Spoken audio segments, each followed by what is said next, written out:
Bamananw ko kuma fɔlenkɔrɔ tɔ ko o ye dalama ye. Aw ɲɛ bɛ ni so dagabana minnu na. Tunga lafiya de ni so dagabana ye ni k'a jɔ an ka tunganage minnu sigilen bɛ jamana kɔ kan ni olu ye danaya ta k'a da tunga lafiya kan. Nin so in kelen-kelenna bɛɛ lajɛlen bɛ jalakɔrɔbugukaw olu de fɛ yen nɔ. E maa min bɛ yen nɔ k'i b'a fɛ ni ka terrain sa tunga lafiya maaw bolo o ka nɔgɔ. Terrain bɛ tunga lafiya maaw bolo Banankɔrɔnikaw fɛ yen nɔ min n'u bɛna kɛ cité hectare 3 o de sanfɛ. Terrain kelen-kelenna bɛɛ lajɛlen ye titre foncier de ye wa 15/20 o de do. Sɛbɛn wari miliyɔn 4 ani 500,000 i bɛ se k'a sara dɔɔni kalo 12 kɔnɔna la i bɛ euro wari 573 ni ka o bɔ walima kalo 18 i b'a sara dɔɔni euro wari 382 i bɛ o bɔ o bɛ bɛn kalo 18 ma a dɔgɔdɔgɔnin saralen kɔfɛ terrain ale bɛ k'i ta ye ne maa min y'a dɔn k'a fɔ ko sɛbɛn wari miliyɔn 4 ani 500,000 bɛ i bolo yɔrɔnin kelen i bɛ se ka i ka wari sara terrain ale bɛ k'i ta ye aw maa minnu fana bɛ yen nɔ k'a fɔ aw tɔgɔla terrain bɛ aw bolo terrain ninnu papier ye titre foncier walima permis d'occuper o de do i b'a ta k'a di tunga lafiya maaw ma i n'a fɔ aw ɲɛ bɛ ja minnu na cogo min na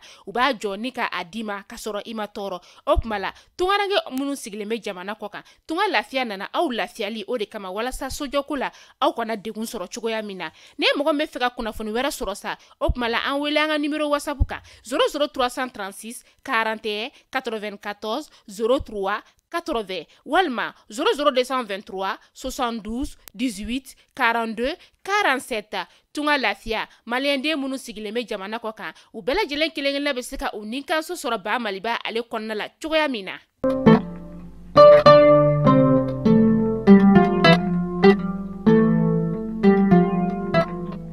Bi ye tɛnɛ mais kalo tile 15 san 2023 aw minnu b'an filɛ sanga n'a ka wagati an ka bɔlɔlɔ kana la Mali kɔnɔ yan ka taa se Mali kɔ kana ma an bɛ aw bɛɛ lajɛlen fo danti foli min na aw minnu b'aw sigi ni ka an ka kunnafoni k'ale lajɛ an ka bɔlɔlɔ sira kelen-kelenna bɛɛ lajɛlen fɛ Facebook fo ka taga se YouTube ma o foli belebeleba an b'o ta ni ka o di aw ma kunnafoni min na b'aw sigi k'a makɔnɔ tɛnɛ fo ka taa se juma ma Mali kunnafoni.net ale jabaranin kan ni y'o waatu seli a y'o bisimila.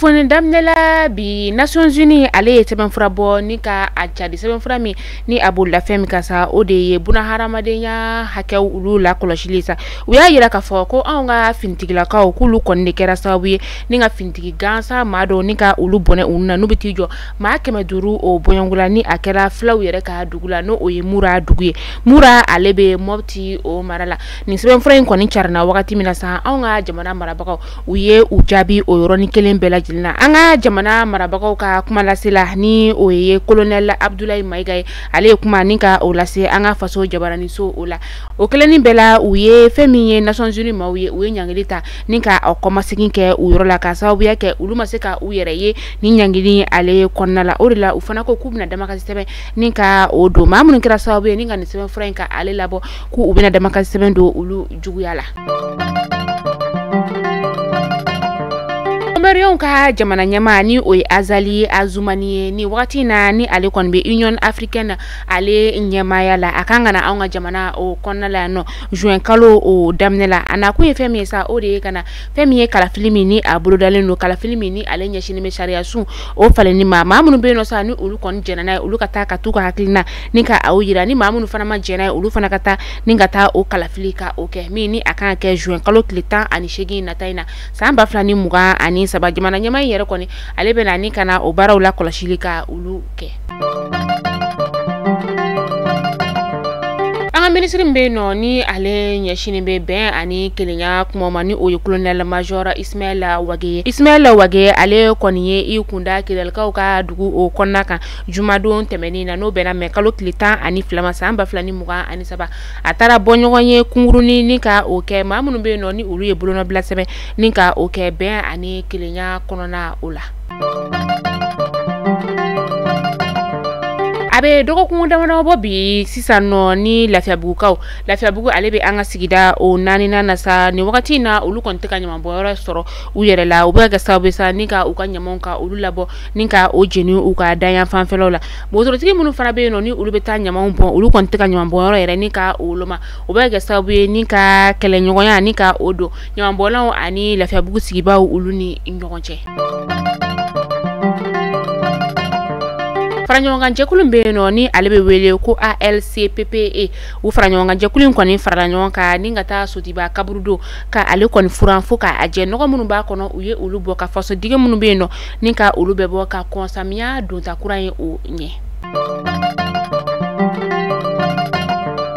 ameta kita nantara kita ameta sagabari shifinakaw ka nyema ale koni fagara akaso o konona la mamara fentigi la ko domal do ulu fe mini a kera mekalo kletan o temeni na kera ne kana tan konoton o wagati la ni kamalen yere koni sa ale kontunye u ka meru ka ladiliba keren do ni o ye gadugu en ladiliba do ye tede boloma ya yira ka fo ko mamunu koni yeni wala jugun ke sa o yeni chen koni ni ka ale fagani marfa kise o de o yeni wala jugun ke wagati mina u yusen fa bribri ningata sisan kone amadon femi kera ni sifina kan ale fagali sababu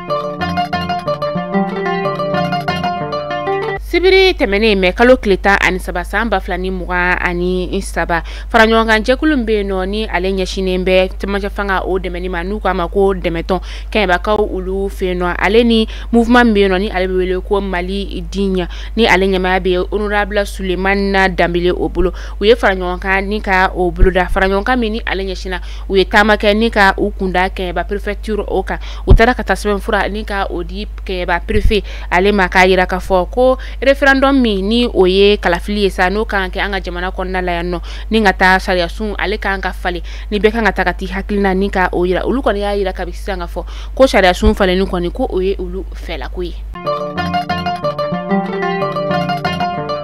Mali kuna funi jabaran na jabawo kuna funi dama tumbi ambulo korobi ni kada ukilengela bela jelen kuloka ode tunyeni yana nga kambe da nyogo isa tunga lafia ale de aunga kuna funi ale jukora madondo bae tunga lafia mini ale naleno tunga range ulu lafia likama sojo kula ni wakati na tunga lafia ka terombe banangoron ka ulu feno tere mini abina jo hectare duru ode sanfe tere nkilengela bela jele 4,500,000 no isefa wari million nani ani wakeme ibise ka adogodogo ni sara kalotan ani flakona lebe ero wari keme wulu ni muga ani saba ni ka ode sara fokata fo ki ka terrain bana sara la wakati na terrain papier ale be kitay ka kila ka no ya tuguni kalo tan ani shegin fana ni kalo tan fla o ka suru nyekoro kalo tan shegin fana blalendo mamunu be no ni o kaduli ibe euro wari keme saba ni muga ani saba ni ka o sara kalo fokata fo ki kila ka terrain wari o sara la terrain papier ale be ke itay terrain nu keleng la bela jele titre foncier o do tunga lafia na tunga range ulu lafia le kama ne mambe fesa ninga kuna funi were soro anwele anga ninga juru sara la 72 18 42 47 kuna funi jonyo